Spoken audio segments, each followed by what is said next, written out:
Okay, so we got the hello world video out of the way. Like ripping off a band-aid, it's one of those things that every content creator has to do. Everyone had to put out their first creation and then you inevitably end up hating it and being ashamed of it in a few years down the line. That's how the cycle goes, and that's what needed to be done. So here we are now, episode 2. Hi, I was lazy and I just reused the same opening line as I did in the first video. Recycling, very important, even with content. So anyway, I promised a progress report, so here we go. Things I'm good at. Like most things in life that require problem solving, I've made a chart. Like any chart, you need axes. We can do more complex charts later on, but for now, let's just stick with 2 axes. I put things that bring me joy on X and things that people value on Y. Great, so now we have our career chart. Next thing to do is to put things on the chart. Number 1. Working a normal job. Here I have the most experience. I've worked in quite a few companies and I learned a lot about office culture. I don't particularly enjoy engaging in office politics, but I can tolerate it just fine. The problem is the feeling of just being a cog in the big machine with lots of busy work.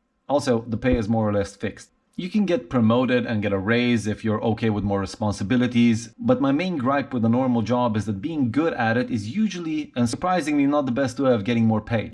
In gaming, for example, if you're good at it, you get more gear, you get a higher level, you get more stats, better equipment, better visuals, whatever. You get rewarded for your extra effort. Not the case in a normal job. Lots of companies are looking for workers, so the demand is high and it's not that hard to get a normal job, like a 9 to 5 thing, but you only get to enjoy 5, 10, maybe 20% of it if you're lucky. The rest is just busy work. Number 2, making sense of complex data. This has always been my favorite part of any regular job that I had so far. I probably got to do most of it as a data analyst at Nielsen, but it has always been a part of my responsibilities ever since I've been a trade marketing specialist, a brand manager, and even as a marketing manager. Just me, my numbers, doing what I love.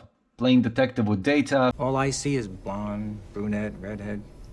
Figuring out patterns, building coherent stories, and visualizing it in a nice report or presentation. This is very niche, however, and has only recently become a more sought-after skill. Similarly to a normal job, it's hard to make more money by being better at it. What matters is the end result. How much time you spent working on it doesn't really matter in the end. Number 3.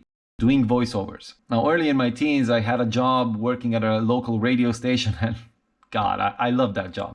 Being a radio host was always extremely fun, and coupled with my love for acting, I still enjoy any sort of sound work I get to do. I have the technical equipment at home to do semi-professional sound work, which is great, but it does require silence, which can be a problem sometimes. Especially with kids. And I'm also quite good at recording and editing, and it allows me to express my acting side, but I'm not a very proficient writer, so I need to find quality material for voiceovers. And on the negative side, it's quite hard to find just sound work and get paid for it. Number 4, making funny-ish videos. Like this one. It's really creative work and I enjoy the medium very much, but it does require a lot of time to get right. And as you can probably tell, I'm not that amazing at it yet. I actually already recorded all of this beforehand, made the full video, and it just kept crashing when I wanted to produce it. So I had to redo the whole thing. Here we are.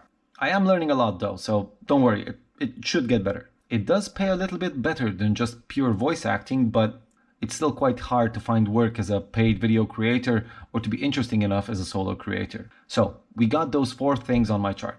Now let's do some graphing and plot a trend line through the points. We get something like this.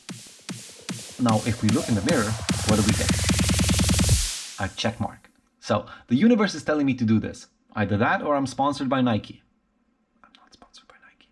But in all seriousness, I need to figure out how to get the latter to higher up, meaning I need to find paid gigs as a voice actor or a video editor, and at the same time find clients as a data analyst. So what am I doing in these 4 fields?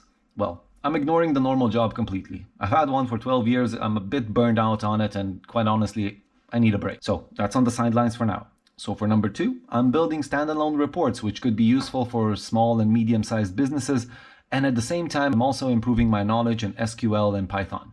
Thanks, Code Academy. As for the voice acting and video editing, well, you're witnessing the fruits of my labor right now. I've also made a video on the topic of small talk for Miranda Mularov, which you can check out here.